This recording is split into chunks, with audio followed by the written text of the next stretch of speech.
আবহাওয়ার গুরুত্বপূর্ণ আপডেটে আপনাদের স্বাগত। এই মুহূর্তের গুরুত্বপূর্ণ খবর যেটা আবহাওয়া দপ্তর জানাচ্ছে যে বঙ্গোপসাগরের দক্ষিণ পূর্ব ভাগে এবং আন্দামান নিকোবর দ্বীপপুঞ্জের কাছে কিন্তু ঘূর্ণাবর্ত কাজ করছে, যেটি এগিয়ে আসতে পারে। এর পাশাপাশি আবহাওয়া দপ্তর যেটা জানিয়েছে যে ঘূর্ণাবর্ত রয়েছে উত্তর পূর্ব ভারত এবং সংলগ্ন এলাকাতে। এর পাশাপাশি বঙ্গোপসাগর থেকে প্রচুর পরিমাণে জলীয় বাষ্প ঢুকছে, যেগুলি থেকে মেঘের সৃষ্টি হলেও সেভাবে বৃষ্টিপাত কিন্তু বয়ে আনছে না। একটু মেঘলা মেঘলা আকাশ, একটু ঝাপসা ঝাপসা আকাশে কিন্তু বোঝা যাচ্ছে। হালকা ফুলকা বৃষ্টিপাত কোনো কোনো এলাকাতে নামলেও বেশিরভাগ এলাকাতে তার থেকে বৃষ্টিপাত পাওয়া যাচ্ছে না। তবে দ্বিতীয় সপ্তাহ থেকে এই বৃষ্টিপাতের কিন্তু পরিবর্তন হয়ে যাবে এবং সেখানে উত্তরবঙ্গ দক্ষিণবঙ্গ সব জায়গাতেই কিন্তু বৃষ্টিপাত আসবে। তবে হালকা এবং মাঝারি এবং হালকা বৃষ্টিপাত এরকমের একটা মিশ্রণের বৃষ্টিপাত পাওয়া যেতে পারে। বেশ কয়েকটা দিন বৃষ্টিপাতের সম্ভাবনা থাকছে। নিম্নচাপ যখন ঘূর্ণাবর্ত আকারে ধীরে ধীরে এগিয়ে আসবে উড়িষ্যা বা বাংলার দিকে, তখন কিন্তু জলীয় বাষ্পের উপস্থিতি আরও বাড়বে এবং যেহেতু একটু গরম থাকবে উত্তর পশ্চিম ভারত মধ্য ভারতে, ফলে তার কিছুটা প্রভাব থাকবে আমাদের বাংলাতে এবং তারই সঙ্গে কন্ট্রাডিকশনে কিছু বজ্রগর্ভ মেঘ বিভিন্ন এলাকাতে ছড়িয়ে ছিটিয়ে হতে পারে এবং তারই ফলে ঝড় বৃষ্টির পরিবেশ হতে পারে। ইতিমধ্যে আলিপুর আবহাওয়া দপ্তর এবং ভারতীয় মৌসুম ভবন ঝড় বৃষ্টি নিয়ে কিছুটা সতর্কতা দিয়েছে। কোন কোন জেলাতে কবে কবে দিয়েছে, কিছু কিছু পরিবর্তন প্রতিনিয়তই করছে, সেগুলো আমাদের এই ভিডিওতে দেখিয়ে দেবো এবং শেষ ভাগে আমরা উইন্ডি থেকে এখানে ফেরত এসে জানাবো যে কিভাবে কি হতে চলেছে, কি কি পরিবর্তন এসেছে। আপনার এলাকায় আজ আকাশ কেমন, আকাশ মেঘলা না পরিষ্কার ছিল, এবং বৃষ্টিপাত যদি কোনো এলাকাতে আপনি কেউ পেয়ে থাকেন অবশ্যই সেটা কিন্তু জায়গাটা উল্লেখ করবেন। আমরা প্রথমে দেখে নিচ্ছি আলিপুর আবহাওয়া দপ্তর কি জানাচ্ছে। তো 4 তারিখে সন্ধ্যেবেলার যে আপডেট, পরবর্তী 7 দিনের জন্য অর্থাৎ 10 তারিখ পর্যন্ত আপডেট আমরা এখানে দেখতে পাচ্ছি। এখানে কিন্তু বৃষ্টিপাত নিয়ে উত্তরবঙ্গে আবহাওয়া দপ্তর খবর দিয়েছে। হালকা মাঝারি বৃষ্টিপাত শুরু হবে 7 তারিখ, 8 তারিখ, 9 তারিখ। উত্তরবঙ্গের উপরের দিকে জেলাগুলিতে কিন্তু হালকা মাঝারি বৃষ্টিপাত হতে পারে, সঙ্গে দু এক জায়গাতে বজ্রবিদ্যুৎ। এর পাশাপাশি 6 তারিখেও কিছুটা হালকা বৃষ্টিপাতের ইঙ্গিত রয়েছে। আর যে বাকি জেলাগুলি রয়েছে আলিপুরদুয়ার, কোচবিহার, উত্তর দক্ষিণ দিনাজপুর, মালদা, এখানেও হালকা বৃষ্টিপাত এবং মাঝারি বৃষ্টিপাত হতে পারে 8, 9 এবং তার পাশাপাশি এখানে লাস্টের দিনটা হচ্ছে 10 তারিখ, 9, 10 এর পাশাপাশি কিছুটা 7 এরকম দিনে হতে পারে এবং বাকি দিনগুলিতে হালকা বৃষ্টিপাত হতে পারে। দক্ষিণ দিনাজপুর, উত্তর দিনাজপুর এখানেও বৃষ্টিপাত কিন্তু আসবে 9 এবং 10 তারিখে। তার আগে একটু হালকা হালকা বৃষ্টিপাতের ইঙ্গিত দিয়েছে, অর্থাৎ মেঘ হবে আর কি এরকম ব্যাপার বলতে চাইছে। এবারে যেটা রয়েছে 5 তারিখে সেভাবে বৃষ্টিপাতের ইঙ্গিত নেই উত্তরবঙ্গের জেলাগুলিতে, তবে শুকনো আবহাওয়া থাকারই সম্পূর্ণ। তবে 6 তারিখ থেকে এই পরিবর্তনটা পাওয়া যাবে। তাপমাত্রায় বড় কোনো পরিবর্তন নেই, সতর্কতা দেখুন দিয়ে দিয়েছে আবহাওয়া দপ্তর। তো ইতিমধ্যে 6 তারিখ, 7 তারিখ, 8 তারিখ 3টে দিনে যেটা বলা হচ্ছে দার্জিলিং এর দিকে, জলপাইগুড়ির দিকে 40 থেকে 50 কিলোমিটার গতিবেগে দমকা ঝোড়ো হাওয়া সমেত বজ্রবিদ্যুতের সতর্কতা রয়েছে। সামান্য কিছু এলাকাতে, খুব বেশি এলাকাতে কিন্তু নয়, দু এক জায়গা করে উল্লেখ রয়েছে। কালিম্পং এর দিকেও 40 থেকে 50 এবং আলিপুরদুয়ারেও 40 থেকে 50 কিলোমিটার গতিবেগে ওই 7, 8, 9 এখানে না 6, এখানে যেটা রয়েছে ডেটটা একটু বলে দিচ্ছি, 6 এবং 8 এই দুটো দিনে হতে পারে। এর পাশাপাশি 7 আর 8 যেটা হতে পারে কোচবিহারে 30 থেকে 40 এবং পরের দিনে 40 থেকে 50 কিলোমিটার গতিবেগে দমকা হাওয়া সমেত ঝোড়ো হাওয়া সমেত বজ্রবিদ্যুৎ অ্যাক্টিভিটি হতে পারে। তবে দক্ষিণ দিনাজপুর, উত্তর দিনাজপুরে কোনো বজ্রবিদ্যুৎ অ্যাক্টিভিটি বা ঝোড়ো হাওয়া হবে না বলছে। মালদার দিকে 7 তারিখের দিকে বা এখানে কিন্তু কিছুটা বজ্রবিদ্যুৎ সহ দমকা ঝোড়ো হাওয়া বয়ে যাওয়ার সম্ভাবনা রয়েছে। সতর্কতা খুব একটা না থাকলেও বৃষ্টিপাতের কিন্তু প্রত্যেক দিনই 6 তারিখ থেকে ধীরে ধীরে ইঙ্গিত দিয়েছে আলিপুর আবহাওয়া দপ্তর। তবে 7, 9, 10 এই সময়কালে একটু বাড়তে পারে। চলুন দেখে নিই দক্ষিণবঙ্গের জন্য কি বলছে আলিপুর আবহাওয়া দপ্তর। তো আমরা দেখে নিলাম যে উত্তরবঙ্গে কি বলেছে আলিপুর আবহাওয়া দপ্তর, হালকা মাঝারি বৃষ্টিপাত। দক্ষিণবঙ্গে কি হালকা মাঝারি হবে না ভারী হবে না শুধু হালকা। তো 4 তারিখে সন্ধ্যাবেলার যে আপডেট, এখানে কিন্তু 6 তারিখ থেকে হবে কি, এখানে 6 তারিখ না 7 তারিখ থেকে কলকাতা, হাওড়া, হুগলির দিকে বৃষ্টিপাত আসবে। হালকা বৃষ্টিপাত আপাতত বলা রয়েছে, দু এক জায়গা করে কোথাও কোথাও কিছু কিছু এলাকা দেওয়া রয়েছে। 10 তারিখের দিকে বৃষ্টিপাতের এলাকা বাড়বে বলে এখানে উল্লেখ করা রয়েছে, কারণ কিছু কিছু এলাকা রয়েছে তার আগে কিন্তু 1, 2 প্লেস দেওয়া রয়েছে। তবে 7 তারিখের দিকে সম্ভবত একটু কিছু এলাকাতে হতে পারে, মানে 7 তারিখে একটু বেশি এলাকা, তারপর আবার 10 তারিখ এরকম হতে পারে। উত্তর দক্ষিণ 24 পরগনা, পূর্ব মেদিনীপুর এখানেও কিন্তু হালকা বৃষ্টিপাতের ইঙ্গিত রয়েছে। এর পাশাপাশি আর পূর্ব মেদিনীপুরের পর পশ্চিম মেদিনীপুর, ঝাড়গ্রাম, পুরুলিয়া, বাঁকুড়া এখানেও 7, 8, 9, 10 4 দিনেই হালকা বৃষ্টিপাতের ইঙ্গিত রয়েছে। এর পাশাপাশি রয়েছে বাঁকুড়া, পশ্চিম পূর্ব বর্ধমান, বীরভূম, মুর্শিদাবাদ, নদিয়া এখানেও কিন্তু বৃষ্টিপাতের ইঙ্গিত রয়েছে। 6 তারিখ থেকে 6, 7, 8, 9, 10 4 দিন, কিন্তু মুর্শিদাবাদ এবং নদিয়াতে 6, 7, 8, 9, 10 5 দিনের বৃষ্টিপাতের ইঙ্গিত রয়েছে। 5 তারিখে বৃষ্টিপাতের ইঙ্গিত পাওয়া যাচ্ছে না এখানে, তবে মেঘলা আকাশ যেটা ছিল মুর্শিদাবাদে কিছু কিছু অংশে হালকা বৃষ্টিপাতের খবর পাওয়া গেছে। তো যেটা 4 তারিখ থেকে 5 তারিখের মধ্যে সকালের মধ্যে ছিল হালকা বৃষ্টিপাতের ইঙ্গিত, কোথাও কোথাও মেঘলা মেঘলা আকাশই মূলত হয়েছে, বৃষ্টিপাত সেভাবে কিছু হয়নি। যার যদি কেউ পেয়ে থাকেন সেটা উল্লেখ করবেন।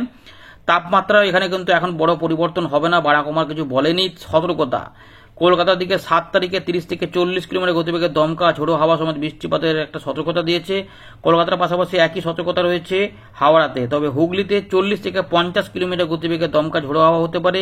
উত্তর দক্ষিণ 24 পরগনাতে 30 থেকে 40 কিলোমিটার গতিবেগে, পূর্ব পশ্চিম মেদিনীপুরেও পূর্ব মেদিনীপুরে 30 থেকে 40 হলো, পশ্চিম মেদিনীপুরে 7 এবং 8-এ বজ্রবিদ্যুৎ অ্যাক্টিভিটি সহ ঝোড়ো হাওয়া, যার মধ্যে একদিন গতিবেগ 40 থেকে 50-এও হতে পারে।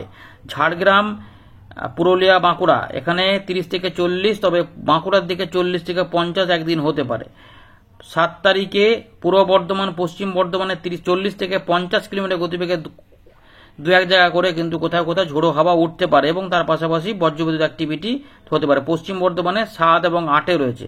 বীরভূম, মুর্শিদাবাদ, নদিয়াতে 7 তারিখের দিকে সতর্কতা রয়েছে, 30 থেকে 40 কিলোমিটার গতিবেগের দমকা ঝোড়ো হাওয়া সমেত কোথাও কোথাও মানে দু এক জায়গা করে খুব কম কম এলাকাতে বজ্রবিদ্যুৎ অ্যাক্টিভিটি হতে পারে। তার মানে এটা পরিষ্কার হচ্ছে যে যেহেতু হালকা বৃষ্টিপাত বলেছে, সতর্কতাগুলো খুব জোরালো নেই, তার মানে ওই ছড়িয়ে ছিটিয়ে বৃষ্টিপাত হবে সেটাই কিন্তু পরিষ্কার রয়েছে। তবে 10 তারিখ থেকে ধীরে ধীরে এলাকা বাড়বে, তখন হয়তো হালকা মাঝারি বৃষ্টিপাত কোনো কোনো এলাকাতে আবহাওয়া দপ্তর উল্লেখ করে দেবে। দক্ষিণবঙ্গের জন্য আপাতত হালকা বৃষ্টিপাতের ইঙ্গিত পাওয়া যাচ্ছে প্রথম সপ্তাহ ব্যাপী। তো আমরা চলে এলাম ওয়েন্ডেল লাইভ স্ক্রিনে। তো ইতিমধ্যে আমরা খবর জানলাম যেটা ভারতীয় মৌসুম ভবন এবং আলিপুর আবহাওয়া দপ্তর যেটা বলেছে, তো ঘূর্ণাবর্ত তো রয়েছে, তার জন্য এই জায়গাগুলোতে একটু সতর্কতা থাকছে। কোথাও কোথাও হালকা মাঝারি ভারী বৃষ্টিপাত উত্তর পূর্ব ভারতে থাকবে। তবে উত্তরবঙ্গ এবং দক্ষিণবঙ্গ মিলিয়ে যেটা দেখা গেল যে মূলত উত্তরবঙ্গে 7 তারিখ থেকে মাঝারি বৃষ্টিপাত হতে পারে। উত্তরবঙ্গের উপরের দিকের জেলাগুলিতে মূলত মালদাতে একদিন রয়েছে, 9-10-এ বৃষ্টিপাতের এলাকা বাড়বে। আর দক্ষিণবঙ্গে আপাতত হালকা বৃষ্টিপাত এবং 30 থেকে 40, কোথাও কোথাও 40 থেকে 50 কিলোমিটার গতিবেগে দমকা ঝোড়ো হাওয়া। এবার আমরা দেখতে পাচ্ছি বঙ্গোপসাগরের দক্ষিণ পূর্ব ভাগে এবং আন্দামান নিকোবর দ্বীপপুঞ্জের কাছে এখানে কিন্তু ঘূর্ণাবর্ত রয়েছে। এই ঘূর্ণাবর্তই নিম্নচাপ আকারে কিন্তু একটুখানি এগিয়ে যাবে। আমাদের দেখাচ্ছি, দেখুন এখানে আইসো লাইনটা অন করলাম, তো দেখুন এখানে এই ঘূর্ণাবর্তটা কিভাবে যাবে। দেখুন আগের আপডেটও দেখিয়েছিলাম 5 তারিখ 6 তারিখে ঘূর্ণিটা কিন্তু দক্ষিণ বঙ্গোপসাগর অবস্থান করে ঠিক দক্ষিণ পশ্চিম বঙ্গোপসাগর দিকে যাবে, কিন্তু একটু উত্তর ভাগে যাওয়ার চেষ্টা করবে। 8-9 তারিখের দিকে দেখুন এখানে ঘূর্ণিটা কিন্তু পুরোপুরি তামিলনাড়ু থেকে ঢুকে পড়ছে না, দক্ষিণ পশ্চিম বঙ্গোপসাগরে উপকূলবর্তী এলাকা ঘেঁষে ঘেঁষে কিছুটা উপর দিকে যাওয়ার সম্ভাবনা থাকবে অল্প করে। এই জায়গাতে অবস্থান করবে না। আপডেটে কিন্তু পরিবর্তন হয়েছে, আগের মতো নয়। এখানে যেটা আগের আপডেটের সঙ্গে যেটা ভাবা হচ্ছিল সেটা কিন্তু এখানে একটু বদলে দক্ষিণ পশ্চিম বঙ্গোপসাগরে এসে এখানে কিন্তু এটা দুর্বল হচ্ছে। কিন্তু যেটা হতে পারে এখান থেকে জলীয় বাষ্প টানবে। 10 তারিখের দিকে দেখা যাচ্ছে যে আমাদের গাঙ্গীয় পশ্চিমবঙ্গ, বাংলাদেশ সংলগ্ন এলাকা এবং ঝাড়খণ্ডের দিকে সরাসরি বঙ্গোপসাগর থেকে জলীয় বাষ্প হু করে কিন্তু ঢুকবে, এরকম বোঝা যাচ্ছে। পাশাপাশি আরও কিছু লো প্রেশার এরিয়া এই জায়গাতেও থাকবে, তার মানে আমাদের এখানে বৃষ্টিপাতের ইঙ্গিতটা বাড়বে। এবং এর সঙ্গে 9 তারিখে একবার দেখে নেব, 9 তারিখে সামান্য কিছু ঢুকবে, যদিও 9 তারিখের দিকেও কিছু বৃষ্টিপাতের কথা বলেছে আবহাওয়া দপ্তর, কারণ ওই দিকেও যাবে। 8 তারিখ 9 তারিখ পর্যন্ত, 10 তারিখ পর্যন্ত যেহেতু বলে, 9 তারিখেও রয়েছে। 10 তারিখ আমরা দেখতে পাচ্ছি এলাকা বাড়তে পারে এবং বৃষ্টিপাতও বাড়তে পারে। 11 তারিখ 12 তারিখে ঝোড়ো হাওয়া কিন্তু বাড়বে, এলাকা বাড়তে পারে। মনে হচ্ছে যেন এই 11, 12, 13, 14 তারিখ আশপাশ পর্যন্ত ঝোড়ো হাওয়া সমেত একটু বজ্রবিদ্যুৎ অ্যাক্টিভিটি কোথাও কোথাও হবে। তার মানে এই সময়কালে 14 থেকে 15 এখানে কিন্তু গতিবেগ বেশি পাওয়া যাচ্ছে। দেখে নিন 62, 63 পাচ্ছে। তার মানে এই যে খুলনা, বরিশাল, ঢাকা, চট্টগ্রাম, এর পাশাপাশি আমাদের উত্তর দক্ষিণ 24 পরগনা, কলকাতা, হাওড়া, হুগলি, এগুলোতে কিন্তু ঝোড়ো হাওয়া দেখা যাচ্ছে, কিছু কিছু অংশ আসছে। 15, 16, 17, 18 দেখেন এখানে কিন্তু কম থাকছে। তার মানে আপাতত 14 তারিখ পর্যন্ত মনে হচ্ছে যেন ঝড় বৃষ্টির পরিবেশটা থাকবে। এই যে 14 তারিখে রয়েছে কিছুটা, এইভাবে কিন্তু কিছু অংশে বৃষ্টিপাতের সম্ভাবনা রয়েছে 14 তারিখ।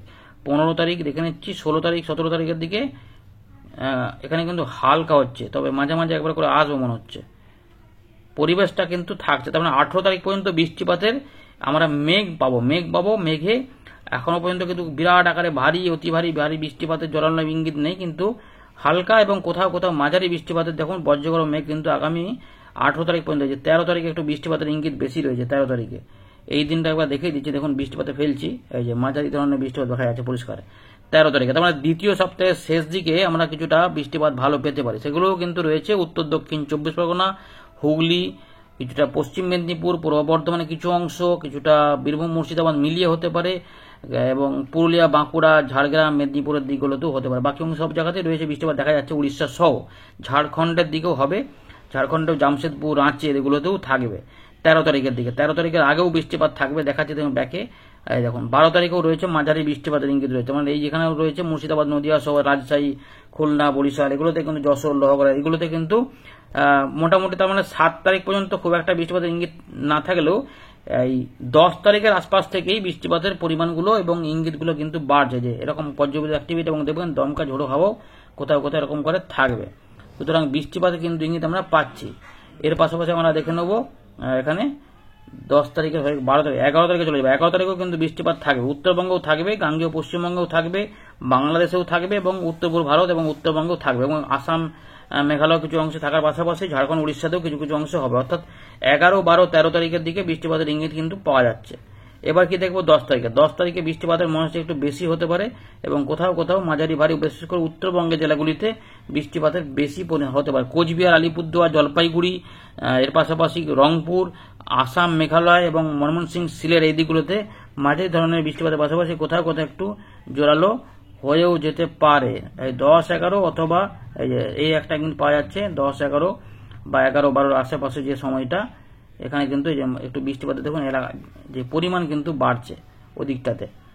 পাহাড়ি অঞ্চল তার মানে বেশি বৃষ্টিপাত পেতে পারে এমন ইঙ্গিত দিচ্ছে। আচ্ছা, 9 থেকে 10 বৃষ্টি বাড়বে পশ্চিম আসাম, মেঘালয় এবং তার পাশাপাশি আমাদের আলিপুরদুয়ার, কোচবিহারের পূর্ব দিকগুলো, এমন কিন্তু দেখা যাচ্ছে, যেটা 9 থেকে 10-এর মধ্যে হতে পারে, এরকম করে কিন্তু পাওয়া যায়। সুতরাং উত্তরবঙ্গে এই 9, 10-এর মধ্যে মাঝারি বৃষ্টিপাত পাওয়া যাবে কিছু অংশ, এবং বাংলাদেশের রংপুর এবং রাজশাহী বিভাগ, রাজশাহী নয়, ময়মনসিংহ, সিলেট বিভাগে পাওয়া যাবে, রাজশাহীতে হালকা হতে পারে। তো এরকম করে কিন্তু পাওয়া যাচ্ছে, এবং মালদা, দিনাজপুরের দিকে হালকা বৃষ্টিপাতের ইঙ্গিত এখন পাওয়া যাচ্ছে। 7 তারিখে বৃষ্টিপাত একটু হালকা মাঝারি হতে পারে বলেছে, দেখে নিচ্ছি এখানে কি পাওয়া যাচ্ছে। বিক্ষিপ্তভাবে ঘুরিয়ে পেঁচিয়ে বৃষ্টিপাত হবে, এদিক ওদিক করে, সব জায়গাতে নয়, বিক্ষিপ্ত বৃষ্টিপাত কোথাও একটু বেশি কম করে হতে পারে, যে কোথাও বজ্রবিদ্যুৎ অ্যাক্টিভিটি হবে, যেমন 24 পরগনার দুটোতে কোথাও কোথাও চান্স রয়েছে, আবার একটুখানি মেদিনীপুরের দিকে, ঝাড়গ্রামের দিকে চান্স রয়েছে, এবং কিছু কিছু মুর্শিদাবাদ ওই দিকগুলোতে বা বর্ধমানের আশেপাশে। 7 তারিখে একটু এলাকা ভিত্তিক বৃষ্টিপাত বেশি হতে পারে, খুলনা, বরিশাল, ঢাকা বিভাগেও কিছু কিছু অংশে হবে, এবং উড়িষ্যার দিকেও থাকবে। 6 তারিখের দিকে একটুখানি কম রয়েছে, কিন্তু মনে হচ্ছে যেন কোথাও কোথাও, বিশেষ করে বাংলাদেশের ঢাকা বিভাগ, উত্তর চট্টগ্রাম এবং তার পাশাপাশি রংপুর, রাজশাহী এই এলাকাতে কাছাকাছি, বগুড়া, সরিষাবাড়ি, রাজীবপুর এবং গোড়াঘাট, এই যে এলাকা রয়েছে, এখানে কিন্তু বৃষ্টিপাতের ইঙ্গিত মোটামুটি ভালো রয়েছে। তার আগে 5 তারিখে কিছু থাকছে না। 5 তারিখে কিন্তু উত্তর পূর্ব বাংলাদেশে মনে হচ্ছে বৃষ্টিপাত আসবে। তার মানে যে মেঘগুলো যেগুলো যাচ্ছে ইতিমধ্যে উড়ে উড়ে, যে মানে এই যে মেঘগুলো যাচ্ছে, এগুলো সব এখানে জমায়েত হচ্ছে, এই জায়গাগুলোতে কিন্তু বৃষ্টিপাত পরের দিকে মনে হচ্ছে নামাতে পারে, যেটা হয়তো 5 তারিখের দিকে কিছু কিছু অংশে এই জলীয় বাষ্পগুলোকে কাজে লাগিয়ে, মানে ত্রিপুরা, মিজোরাম, কিছুটা চট্টগ্রাম এগুলো বৃষ্টিপাত আসতে পারে এরকম। তারপরে 6 তারিখের দিকে জলীয় বাষ্প এখানে ঢুকবে, দিয়ে এগুলো ছড়াতে পারে। আপাতত এই রয়েছে আপডেট। ধন্যবাদ।